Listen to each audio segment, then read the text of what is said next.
Aizawa Azusa accidentally works herself to death at 27 years old. A sympathetic goddess reincarnates her as an immortal witch in a new world. Azusa is determined to live a peaceful life, building a farm in the mountains and hunting slimes every day to pass the time. 300 years pass and she becomes known as the Witch of the Highlands due to her medicinal knowledge. On a whim, she has the Adventurers Guild measure her powers and finds the experience of killing multiple slimes every day for 300 years is equal to defeating 4,380 dragons, and she is now the strongest adventurer in the entire world. Soon her carefree life is repeatedly interrupted by challengers, including Leica, a legendary dragon, who challenges her and is defeated, though accidentally destroys Azusa's house. Leica returns in the form of a young girl, hands over her treasure hoard to repair Azusa's home, and asks to become Azusa's pupil. Hoping it may make her life easier in the long run, Azusa accepts Leica as her pupil maid, deciding to show her that a little daily effort can go a long way, starting with building them a bigger house to live in.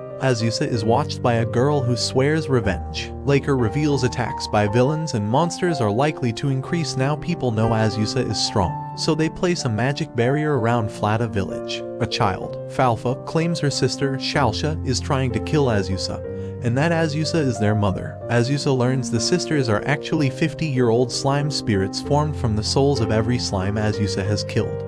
And while Falfa considers Azusa their mother, Shalsha wants revenge for the slimes. Azusa's magic is useless as Shalsha reveals she trained for 50 years to perfect her Smite Evil spell against Azusa. Leica protects Azusa and easily defeats Shalsha. Falfa explains that because Shalsha only trained Smite Evil to defeat Azusa, she is defenseless against everything else, and that Shalsha won't be able to use it again for at least another 50 years. Forced to give up her grudge, Shalsha decides to live happily. Azusa decides to become their mother and invites them to live with her. Shalsha agrees Azusa can keep killing slimes, but only the white ones which are evil. Azusa decides a life with a dragon pupil and slime daughters can be peaceful too.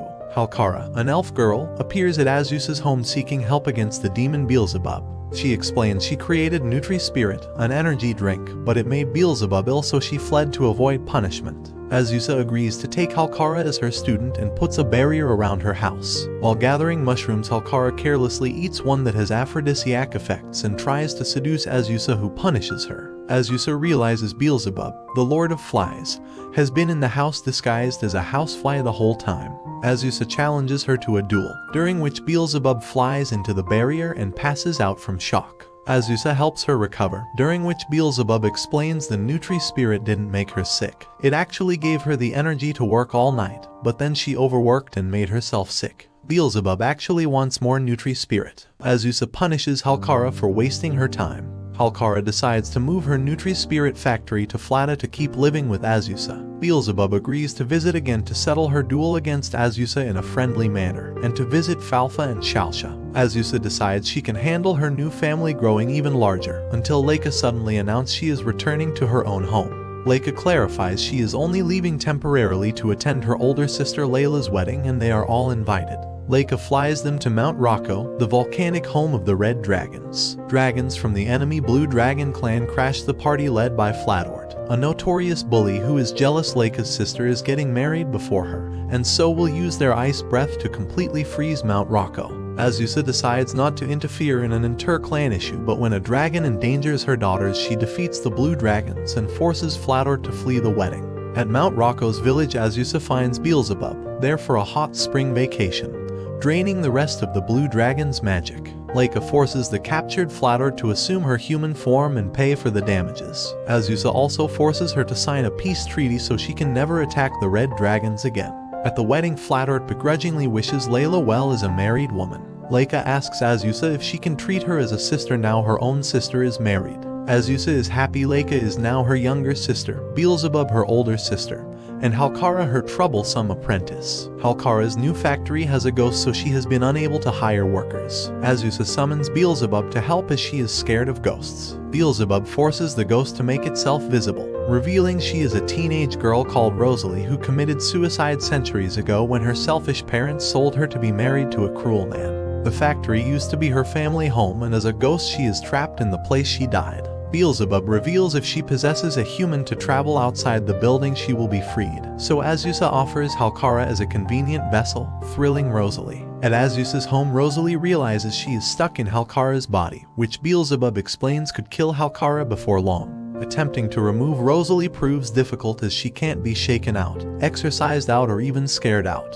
Hoping putting Rosalie to sleep will help they get her drunk, allowing Halkara to regain her body. Then Rosalie is sobered up by dunking Halkara in freezing water, causing Rosalie to jump out of Halkara's body. Revealing she can use magic, Rosalie dispels the rumors about ghosts by making herself useful to the villagers, allowing Halkara to begin hiring workers. Beelzebub announces Azusa will receive the Demon Medal of Honor for ending the war between the dragon clans, meaning they must visit the demon realm. Rosalie worries she won't be able to wear a nice dress since ghosts are permanently stuck in the outfit they died in. Since no spell exists to change a ghost's appearance, Azusa decides to create the spell herself and manages to successfully change Rosalie into a dress. Beelzebub arrives with a giant flying whale demon named Fatla to transport them to the demon realm. Fatla is so large she carries a luxury hotel on her back run by her sister Vania. After spending the night, they arrive at the demon capital city Vanzel to meet the Demon King. The Demon King turns out to be a little girl, Pravat Pecora Eliers, who is a fan of Azusa and of Halkara's Nutri-Spirit drink. Halkara, not initially realizing Pravat is Demon King, makes several rude remarks and has to grovel for forgiveness. Pravat finds her funny and forgives her, only for Halkara to headbutt her while rising from her groveling position. With Pravat unconscious, Halkara is arrested for attacking demon royalty and sentenced to death. Azusa hatches a plan to wake Pravat using a foul-tasting potion. Pravat wakes up and accuses Azusa of trying to poison her, then challenges her to a duel. Azusa destroys Pravat's sword, so Pravat agrees to spare Halkara, but then admits she has been seeking someone stronger than her and declares Azusa is her big sister. Forced to agree, Azusa pretends to be a domineering big sister and forces Pravat to free Halkara. Pecora admits she has a submission complex and wants Azusa to boss her around. At the Medal of Honor ceremony, Pecora gives medals to Azusa and to Leica and Flator to celebrate the end of the Dragon War. She also forces Flator to let Azusa touch her horns as a sign of peace. Flator reveals Azusa touching her horns means Azusa is now her master, so she must serve Azusa forever or commit suicide. Azusa realizes Pecora manipulated her into having to take Flator home with her, so she orders Flator to think and act for herself, freeing Flator from servitude through a loophole. Flator decides to live with her anyway and starts calling Azusa Mama, leading to sibling rivalry with Leica. Leica and Flator bicker constantly. Falfa and Shalsha believe they are grumpy from not having eaten fresh meat. Natalie from the guild brings news of a boar infestation, delighting Leica and Flatort. After killing the boars, Beelzebub and Fatla arrive and organize a feast of boar meat.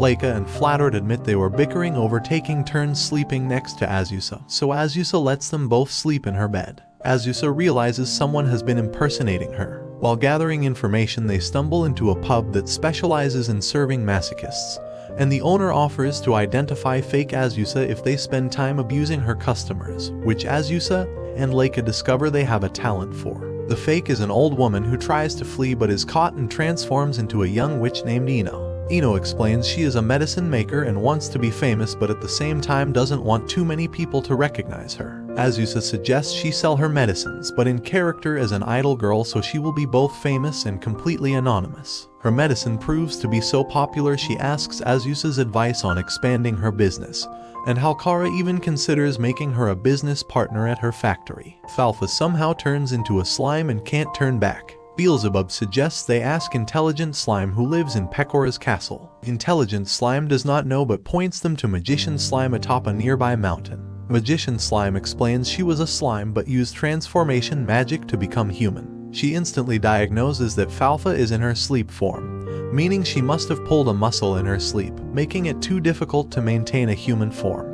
As she did this on instinct, she must learn how to transform back and suggests asking Fighter Slime, who gained her human form by studying martial arts. They locate Fighter Slime at a fighting tournament which Azusa and Beelzebub both enter. Beelzebub defeats Fighter Slime, who helps Falfa turn back to human. Beelzebub demands Azusa fight her in the final to settle their old duel.